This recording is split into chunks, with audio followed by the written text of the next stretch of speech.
आज बिजनेस जगत की एक बड़ी खबर मैंने पढ़ी है जिसके मुताबिक एक ऐसी कंपनी है जो खुद स्टॉक मार्केट में लिस्टेड नहीं है, लेकिन सिर्फ 2 साल में उसका प्रॉफिट करीब 80 गुना बढ़ गया है। ये कंपनी हजारों करोड़ रुपए का कैश जनरेट कर रही है और उस कैश से अपने ही ग्रुप की लिस्टेड कंपनियों के शेयर खरीद रही है। अब आप सोच रहे होंगे कि आखिर ये कौन सी कंपनी है, इसका पैसा आ कहाँ से रहा है। तो मैं बता दूं, ये कंपनी है अडानी ग्रुप की। एक बिलोंगिंग कंपनी है, मतलब इससे ही ताल्लुक़ रखती है, बट अनलिस्टेड है, बाजार में लिस्ट नहीं है। और इस कंपनी के कारण ही अडानी ग्रुप के अंदर पैसे के फ्लो का एक नया साइकिल तैयार हो चुका है। तो आखिर मुद्दा क्या है, चलिए बताता हूं आपको। देखिए, कहानी है अडानी इंफ्रा, जिसका मैं जिक्र शुरू में कर रहा था। उसका नाम है अडानी इंफ्रा इंडिया लिमिटेड, यानी AIIL। ये अडानी ग्रुप की एक प्राइवेट कंपनी है और अनलिस्टेड कंपनी है। और हाल में मिंट की एक रिपोर्ट ने इसके तेजी से बढ़ते प्रॉफिट, कैश फ्लो और अडानी ग्रुप की दूसरी लिस्टेड कंपनियों में इसके बढ़ते इन्वेस्टमेंट को लेकर कई बड़े सवाल खड़े किए हैं। तो जिस पैसे को लेकर सवाल खड़े किए गए हैं, सबसे पहले उससे जुड़े नंबर्स समझ लेते हैं। FY24 में अडानी इंफ्रा का प्रॉफिट करीब 89 करोड़ रुपए था, लेकिन FY26 तक यही प्रॉफिट बढ़कर करीब 7,127 करोड़ रुपए पर पहुंच गया। यानी सिर्फ 2 साल में प्रॉफिट लगभग 80 गुना बढ़ गया है। कंपनी का रेवेन्यू भी FY26 में करीब 11,301 करोड़ तक पहुंच गया है। लेकिन शायद इससे भी ज्यादा इंपॉर्टेंट नंबर है इसका फ्री कैश फ्लो। दरअसल FY26 में कंपनी ने करीब 6,666 करोड़ का फ्री कैश फ्लो जनरेट किया। अब सवाल यह है कि आखिर अडानी इंफ्रा इतनी तेजी से पैसा कमा कैसे रही है।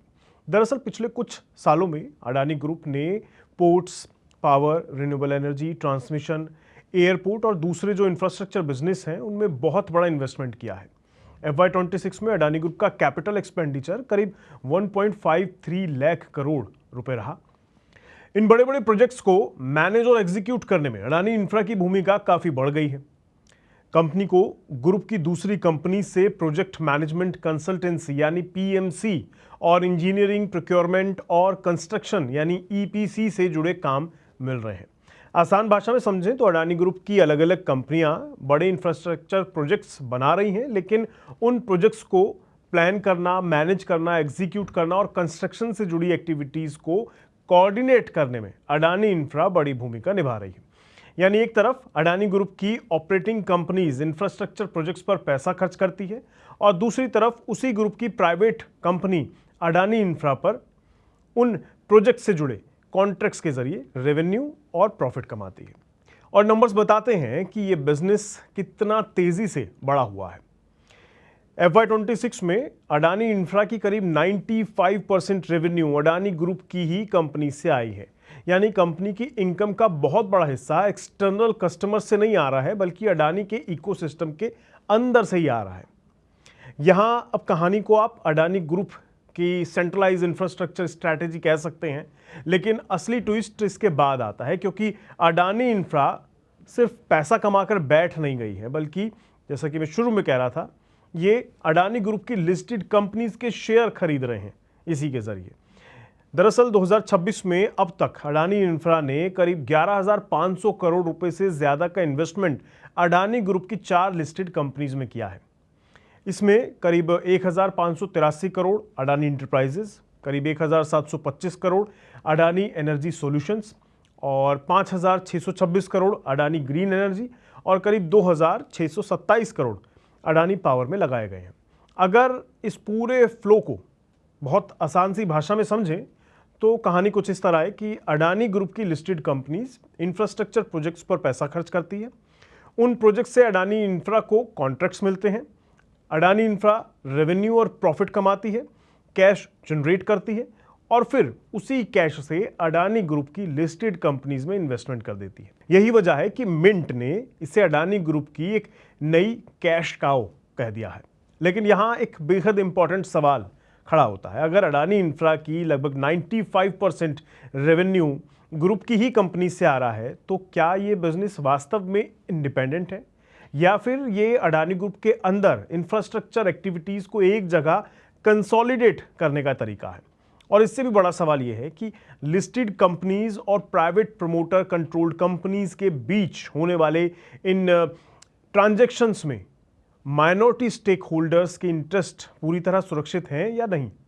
देखिए, सिर्फ एक तरफा सवाल उठाना तो आसान होता है, लेकिन दूसरे पक्ष को भी जानना और समझना उतना ही ज़रूरी है। तो अब यहाँ अडानी ग्रुप का पक्ष समझना ज़रूरी है। ग्रुप का कहना है कि ये कॉन्ट्रैक्ट्स आम लेंथ बेसिस पर किए जाते हैं, यानी ट्रांजैक्शन की प्राइसिंग और टर्म कमर्शियली जस्टिफाइड होनी चाहिए और मार्केट बेस्ड तरीके से तय की जाती हैं। ग्रुप का यह भी कहना है कि सेंट्रलाइज्ड प्रोजेक्ट मैनेजमेंट और प्रोक्योरमेंट से कॉस्ट कम होने और प्रोजेक्ट एग्जीक्यूशन को बेहतर बनाने में मदद मिलती है। बड़े कॉन्ट्रैक्ट्स के लिए रेगुलेटरी और शेयर होल्डर्स अप्रूवल मैकेनिज्म जो है वो मजबूत होता है। इसलिए टेक्निकली सवाल सिर्फ ये नहीं है कि ट्रांजैक्शन हुआ या नहीं, बल्कि असली सवाल ये है कि ट्रांजैक्शन किस प्राइस पर हुआ, कॉन्ट्रैक्ट की प्राइसिंग क्या थी, लिस्टेड कंपनीज को इससे कितना फायदा हुआ और क्या यही काम कोई एक्सटर्नल कंपनी करती तो कॉस्ट कम या ज्यादा होती। यही वो सवाल है जो कॉर्पोरेट गवर्नेंस के लिहाज से इंपॉर्टेंट हो जाता है, क्योंकि एक तरफ आपके पास एक लिस्टेड कंपनी है जिसमें पब्लिक शेयर होल्डर्स का पैसा लगा हुआ है, दूसरी तरफ एक प्राइवेट प्रमोटेड कंट्रोल्ड कंपनी है। अगर लिस्टेड कंपनी का बड़ा कॉन्ट्रैक्ट उसी promoter controlled company, private company जो है उसको मिल जाता है, तो इन्वेस्टर नेचुरली ये जानना चाहेंगे कि क्या ये अरेंजमेंट कंपनी के लिए सबसे एफिशिएंट ऑप्शन था। लेकिन दूसरी तरफ इसका एक दूसरा एंगल भी है। अडानी ग्रुप का इंफ्रास्ट्रक्चर बिजनेस अब इतना बड़ा हो चुका है कि अलग अलग कंपनीज के लिए अलग अलग प्रोजेक्ट मैनेजमेंट सिस्टम बनाए रखना इनसफिशिएंट हो सकता है।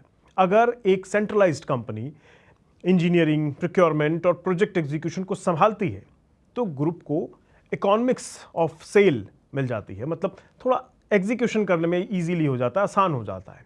एक जगह एक्सपर्टीज डेवलप हो सकती हैं, प्रोक्योरमेंट बेहतर हो सकता है और बड़े प्रोजेक्ट्स तेजी से एग्जीक्यूट किए जा सकते हैं। यानी अगर ये स्ट्रक्चर एफिशिएंटली ऑपरेट करता है तो इसका फायदा आखिरकार लिस्टेड कंपनीज और उनके शेयर होल्डर्स को भी मिल सकता है। लेकिन इन्वेस्टर्स के लिए सबसे इंपॉर्टेंट चीज है ट्रांसपेरेंसी, क्योंकि जब ग्रुप की एक प्राइवेट कंपनी तेजी से कैश जनरेट करे और फिर उसी कैश से ग्रुप की लिस्टेड कंपनीज के शेयर खरीदे, तो नेचुरली सवाल उठेगा कि ग्रुप के अंदर कैपिटल एलोकेशन किस तरह हो रहा है। अगर अडानी इंफ्रा की अर्निंग लगातार बढ़ती है और ग्रुप का इंफ्रास्ट्रक्चर कैपेक्स भी आने वाले वर्षों में बढ़ता चला जाता है, तो ये कंपनी भविष्य में सिर्फ प्रोजेक्ट मैनेजमेंट कंपनी नहीं रह सकती ना, बल्कि ग्रुप के लिए एक बड़ा कैपिटल डिप्लॉयमेंट व्हीकल भी बन सकती है। मतलब ग्रुप की इंफ्रास्ट्रक्चरिंग स्पेंडिंग से पैसा जनरेट करना, उस पैसे को कैश में बदलना और फिर उसी कैश को स्ट्रैटेजिक अपॉर्चुनिटीज में डिप्लॉय कर देना। अब देखना ये होगा कि आने वाले वर्षों में अडानी इंफ्रा का बिजनेस सिर्फ अडानी ग्रुप की कंपनीज तक सीमित रहता है या फिर ये एक्सटर्नल क्लाइंट के लिए भी बड़े इंफ्रास्ट्रक्चर प्रोजेक्ट्स लेना शुरू करती है। क्योंकि अगर फ्यूचर में इसकी रेवेन्यू का बड़ा हिस्सा एक्सटर्नल क्लाइंट से आने लगता है तो इसकी इंडिपेंडेंस और बिजनेस मॉडल को लेकर तस्वीर काफ़ी बदल सकती है। लेकिन अगर रेवेन्यू लगातार मुख्य रूप से अडानी ग्रुप की ही लिस्टेड कंपनीज से ही आता रहता है, तो दूसरी तरफ यही कंपनी का लिस्टेड कंपनीज में लगातार इन्वेस्टमेंट करती रहती है, तो इन्वेस्टर्स के लिए रिलेटेड पार्टी ट्रांजैक्शन, प्राइसिंग और कैपिटल एलोकेशन सबसे इंपॉर्टेंट चीज़ें बन जाएंगी। आपका इस मुद्दे पर क्या कहना है, क्या सोच रखते हैं, क्या विचार रखते हैं, वो कमेंट करके आप ज़रूर साझा कीजिएगा इस मुद्दे पर कि जो हो रहा है अडानी ग्रुप के अंदर, जो ये एक प्राइवेट और लिस्टेड कंपनीज़ के बीच में जो ट्रांजैक्शंस चल रहे हैं, वो आपके लिहाज से क्या है। आज के लिए इतना ही रखते हैं, मैं मिलूंगा आपसे अगली वीडियो में। दीजिए इजाज़त, नमस्कार।